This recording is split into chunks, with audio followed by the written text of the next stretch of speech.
Hello guys, नमस्ते, राधे राधे। कस्तो के हुनुहुन्छ? आशा गर्छु हजुरहरू स्वस्थ हुनुहुन्छ, मस्त हुनुहुन्छ, आफ्नो आफ्नो जग्गामा व्यस्त हुनुहुन्छ काममा। अनि गाइस, आज सानो एउटा मिनी ब्लग लिएर आएकी छु। आशा गर्छु लास्टसम्म हेरिदिनुहुन्छ भने। अनि आज चाहिँ हाम्रो यहाँ पानी परिरहेको छ। त्यस्तो ठुलो पनि होइन, त्यस्तो सानो भन्दा पनि सानो पनि होइन, ठुलो भन्दा पनि ठुलो होइन, भिजाउने खालको चाहिँ पानी परिरहेको छ। ठन्डा ल्याउने पानी अब सबैलाई थाहा छँदैछ। अहिले त अब गरम र ठन्डा मिक्स हुने बेला हो। अनि ठन्डा चाहिँ अब गरम खेदेर ठन्डा ल्याउने बेला हो, त्यही लागि पानी परेको होला। ठन्डा ल्याउनको लागि यता दिन भयो त्यस्तो ठन्डा चाहिँ थिएन। आजदेखि चाहिँ हिजोदेखि चाहिँ अब धेरै ठन्डा भइरहेछ। हिजो दिनभरि धुमिएको थियो र आज चाहिँ पानी पर्दैछ। अनि पानी परेको मौसममा के खाउँ जस्तो लाग्छ। त्यसै लागि आमाले चाहिँ स्याल रोटी खाउँ होला भनेर स्याल रोटी बनाउँदै हुनुहुन्छ। आउनुहोस्, हजुरहरूलाई पनि देखाउने छु। आशा गर्छु लास्टसम्म हेरिदिनुहुन्छ भने। अनि हेरेर मात्रै हुँदैन है गाइस, नयाँ हुन्छ भने फलो गरिदिनु होला, अनि त्यहाँ कमेन्ट पनि गरिदिनु होला। आउनुहोस्।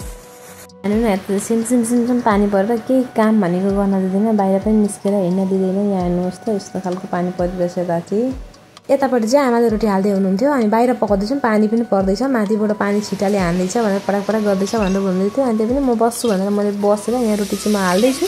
कस्तो के हुन्छ हजुरलाई देखाउनु चाहिँ। हेर्नुहोस् न, मैले चाहिँ हालेको रोटी गोलो त भइरहेछ, काँडा भएको छ, देख्दै फेरि खाउँ लागेछ मजा। अनि यहाँ अब आफूले पकाएको रोटी त राम्रै हुन्छ। फाइनली रोटी पाकिसकेको छ। मैले पनि आज हालेँ। मैले चाहिँ आज यसरी फर्स्ट टाइम भन्दा पनि हुन्छ यति राम्रो रोटी भएको।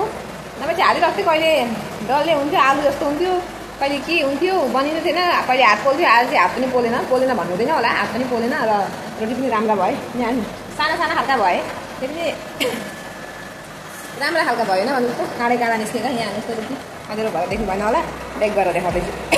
कति राम्रो भयो। यी चाहिँ लास्टमा मैले बनाएको, यी माथिका सबै नै मैले बनाएको हुँ, सबै नै मैले बनाएको हुँ।